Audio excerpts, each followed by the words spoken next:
your front row 2 by 2 as they come to the start finish line. The green flag will wave. Welcome back to IndyCars on iRacing. Welcome to Kentucky. We're underway with race 2.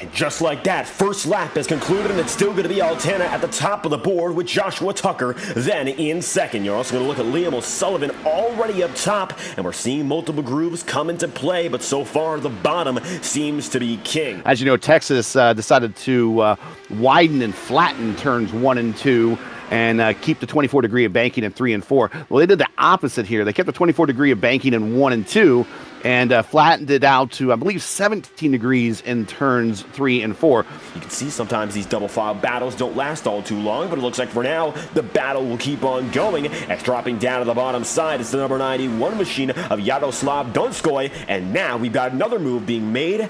And with how quick you are, these moves are just about as fast. Bruno Miranda still in the back bumper here, looking for fourth and getting closer, as you'll also see Liam Sullivan way up high. It's going to be 3 drivers, if not 4, and that's a very close moment. Bruno into the wall. Bruno into the wall. Yeah. I don't know if that's going to be any damage, but that's definitely going to. He's got to get the position up to Jesper. He's probably checking the car out right now to find out how it feels. Maybe he got away with one. And multiple drivers coming in this time through. Looks like Julian Altina, Bruno Miranda, Jesper Orman, and in addition, Matthias Strauss. And we also saw Craig Forsyth just a few seconds prior. So Julian's now P2, Jesper Orman P3, and now the big thing that green flag pit stops. Oh, we got a car in the wall and yet caution flag. And the trouble. Not yet. We got 2 cars damaged on the track, but there's a caution. Surprised that the IndyCar officials did not go caution a little bit earlier there, because we had cars all over the place. Joshua Tucker now leads from Liam O'Sullivan, as you'll see. Julian Altena, now Finley Dacuna also involved with Bruno Miranda rounding out the top 5. And we mentioned earlier, it looked like Liam had some troubles. He went down to pit road earlier than the rest of the field, and he's come back out here, and he's still got the podium speed of the laps prior. And even then, he's looking for the race lead now, once again taking to the second groove through 1 and 2. You start to see that air stall out the momentum, which is what's happening to Julian, and it might be happening to the rest of these guys fighting in the pack as they go side by side again. There goes Miranda. Not Bruno Miranda.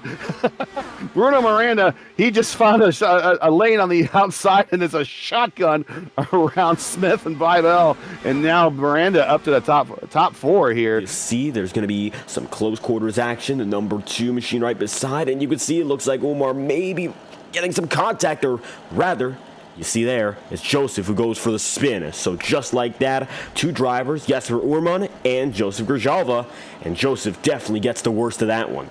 And it looks like Tucker's got the jump. Green flag's out yet again, second restart of the day, and Tucker's got the edge from Sullivan and Julian Altina.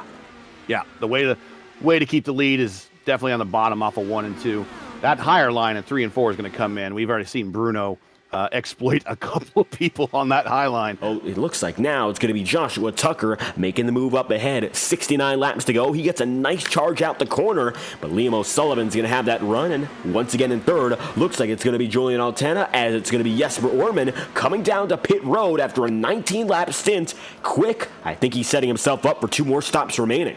Just like that, strategy still running wild with 66 laps remaining, and it's by no means a done deal, as it's Tucker, O'Sullivan, and Altena still leading, pit road getting busier, and it's once again up to the high side. There goes Liam in the 63, but just hasn't been able to find that way around. This is 40 laps on this set of tires, so it is time, and did he get it down in time on the rev limiter before getting to those cones? I believe it's a 45 mile per hour pit road speed limit, and after going 217, certainly 210 plus down the 45, it is like you're crawling.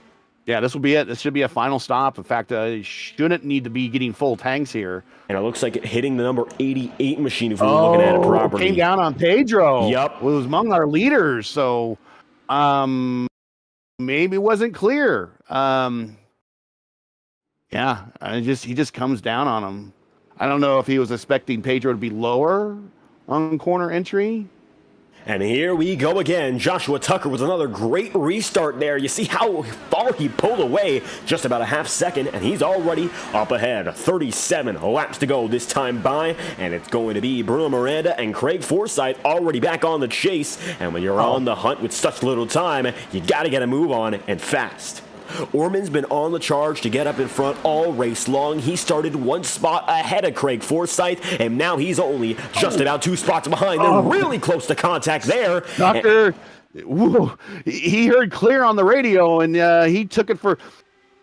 Sometimes your spotter can say you're clear, and you're not necessarily clear. And because there's this thing called netcode. And especially if you're running a crew chief, sometimes that could throw that off a little bit. You got to be really sure that you're clear when he calls out clear. So we'll take it back 30 seconds, and you can see there, going down to the bottom, the 91 of Yaroslav Donskoy was involved, the cause of which just looks like some backstretch action, weaving and bobbing.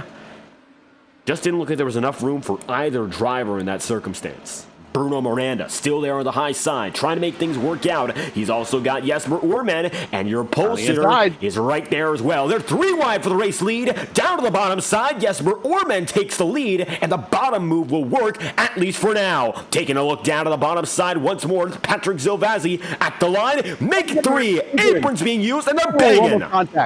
Almost contact with between Patrick and Jesper going in the 1. 3 of my Sim Good Racing pals. Here comes another one, Mark Murphy. These 3 guys I've all been teammates with right here. One form or another. 1, 2, 3, and they're all of a sudden now part of this battle.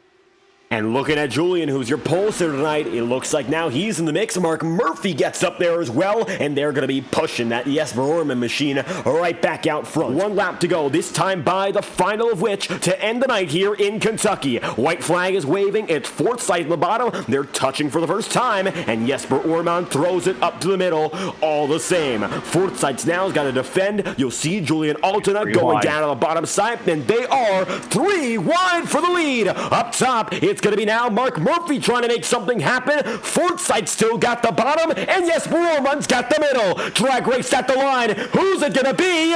Jesper Orman. And it looks like Orman gets it done by 14 thousandths of a second. Yep, 14 thousandths. And Forsyth second, very Murphy third. There. Mark Murphy kept him honest too. He'll finish in third with Joshua Tucker then in fourth. Going to be Julian Altena in the 5th position. Pedro Bibel going to be 6th, and Eric Macedo then in 7th with Finian DeCunha in 8th. Paul Irvin is 9th, and John Christensen rounds out the top 10.